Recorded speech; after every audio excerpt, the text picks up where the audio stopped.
What's up guys, it's Ed from TechSource, and today we're going to be taking a look at the new Lenovo Legion Y520 gaming laptop that gets you an i5-7300HQ, 8 gigs of RAM, and a GTX 1050 Ti for around $900. That is the starting price, and it does go up depending on what configuration you go with. So I've been using the laptop for about a week now, and even though Lenovo sent this out for review and sponsored this episode, I will be sharing the things I don't like about this laptop as well as things I do like about it. So with that said, let's go ahead and start off with the build quality. So the plastic frame throughout the laptop is actually built pretty sturdy with very little bend where the keyboard is located.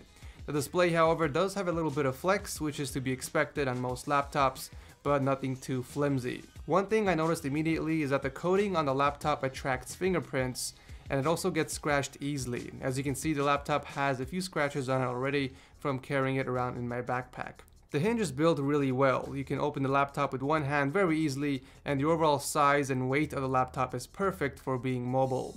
It's not too big or too heavy, so you can throw it in your backpack when you're on the move. The extremely thick bezel display has a 15.6-inch 1080p IPS panel with anti-glare coating, which means that it's great for outdoor use or places where there is a lot of sunlight. But with that anti-glare coating, you don't get as vibrant colors or great viewing angles despite it being an IPS display. But it's not really a big deal on a gaming laptop. They did throw in a 720p 30fps camera near the top, which surprisingly has good low light performance compared to other laptops I've checked out on the channel. So yeah, this is the camera on the Lenovo Legion Y520. I'm gonna stay quiet for a bit, you guys can hear the background noise.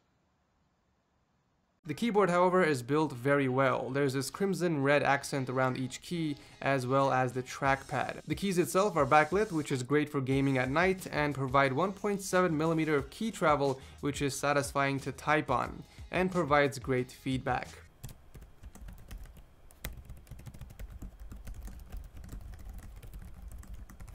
You can also control the brightness of the backlighting from low to high by pressing down on the function and backspace key. The numpad is sort of in a weird spot, which took some getting used to, but I love the fact that Lenovo added LED indicators for the lem lock as well as the caps lock, which surprisingly some manufacturers tend to ignore. The trackpad is also nice. It's very responsive with no lag, and the taps register every single time. The two buttons, however, do require a little extra force than I'm used to for it to register, but I have no complaints, and overall I'm actually a fan of the design. Of course, being black and red is also a nice plus for me. One of the features that shocked me about this laptop were the speakers. They are actually pretty good. I don't think I've ever heard better speakers on a gaming laptop until now. And that's because they are custom tuned with dual 2-watt Harman speakers with Dolby Audio, and they are actually front-firing speakers as well, so you get the full audio experience. So if you're someone that doesn't use headphones or even a gaming headset, then you'll be pleased by the sound quality of these speakers.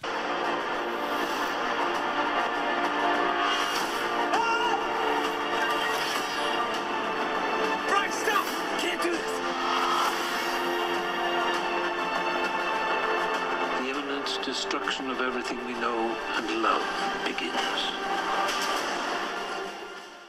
When it comes to connections, the Legion Y520 doesn't fall short. On the left side, we got the security lock, followed by the charging port, Ethernet, and one USB, followed by the headphone jack. On the opposite side, we got an HDMI, two USB 3.0 ports, a full-size SD card slot, and a USB Type-C port. To access the internals, you'll need to remove 12 screws and pop off the back cover. Unfortunately, the only hardware you can replace or upgrade is the M.2 SSD, located on the left side. The heat pipe and exhaust are also located near the back of the laptop, so you won't feel any heat near your hands while gaming. I was actually very impressed with the thermals. I have gamed for 1 hour straight, and not once have I felt any heat coming my way. One of the reasons for this is because the fans and vents are located close to the CPU and GPU, so basically the hot air keeps on moving while the rear exhaust removes that heat, so you can stay cool during those long gaming sessions. The fan noise, on the other hand, is noticeable if there is no other sound present, just like most laptops, but if you're using headphones or even the speakers on the laptop, then you won't hear them at all. Here's a quick demonstration. So this is how loud the fans get while gaming, and as you can see, there's no game sound currently present. Now I'm going to turn on the game sound and play a little bit. You guys can hear the difference. Got eyes on the target. Let's move.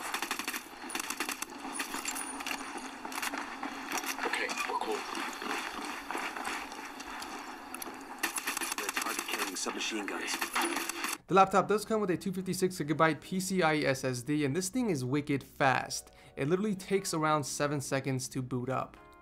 Alright, so let's talk gaming. So what does the i5-7300HQ paired with the GTX 1050 Ti get you in games? On GTA 5 high settings, we get around 48 FPS without any lag or stutter. However, I was able to hit closer to 60 after lowering the settings to medium, although 48 FPS is definitely still enjoyable for me. CSGO is a much lighter game, so I was getting well over 100 FPS in max settings. Sadly, my skills have not improved from benchmarking this game multiple times. Overwatch is another game that's not as GPU intensive, however I cranked up the settings to ultra just to see how well it would run, and to my surprise I was hitting more than 50 FPS. If you want to hit that 60 mark, lowering the settings to high or even medium will get you that extra push, but I kept it on ultra because the FPS difference didn't really affect my gameplay at all. Battlefield 1 is a pretty intensive game, however I was able to achieve 52 FPS in high settings for the single player campaign using DirectX 11.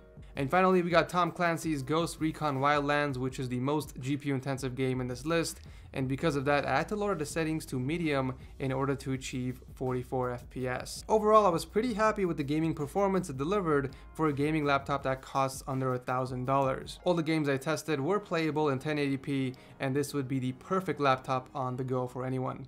Battery life was also fairly good in terms of everyday use and streaming video.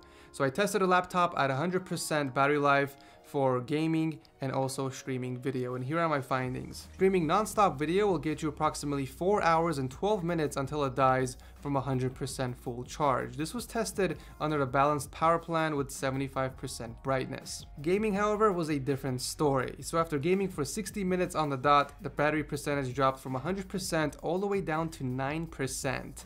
This was also tested under the balanced power plan and 75% brightness. Needless to say, if you're going to be gaming on this laptop for more than an hour, it's best to have it plugged in. So to recap the video, I'm going to be talking about the things I liked and the things I didn't like. I'm definitely a fan of the design. It's got the cool looking black carbon fiber look for the surface, as well as the red crimson outline around the keycaps and the trackpad. The build quality is also on the positive side, with very little bend on the keyboard, and the fact that I can open it with one hand is a nice plus. The laptop doesn't get hot, which I can appreciate on any mobile device. The speakers are some of the best I've heard, although I personally don't use a headset or even headphones, so I feel like it's kind of wasted. I much prefer to have crappy speakers and spend that extra money on a better GPU or CPU, but I digress. I also love typing on this keyboard, and the trackpad is very accurate and responsive. I have no complaints when it comes to the keyboard and trackpad. The overall form factor and weight is perfect for travel, and finally the performance. The GTX 1050 is a tiny beast that can provide an enjoyable experience when it comes to gaming, while the i5-7300HQ does a great job on the productivity side. Not to mention the incredibly fast 5-second boot time. That was pretty impressive. So things I didn't like. The coating on the surface attracts fingerprints easily, and I'm not sure how on earth the laptop got scratched so easily as well.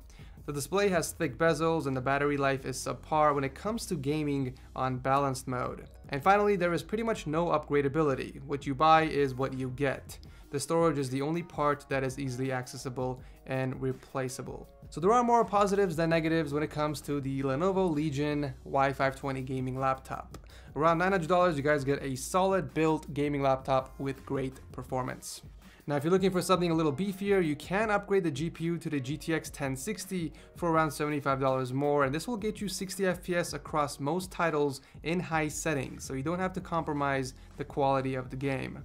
But anyways, that wraps up my honest review of the Lenovo Legion Y520 gaming laptop. If you guys enjoy these types of review videos on laptops, make sure to drop a like so that I know. If you guys didn't enjoy the video, feel free to dislike as well. That is completely fine too.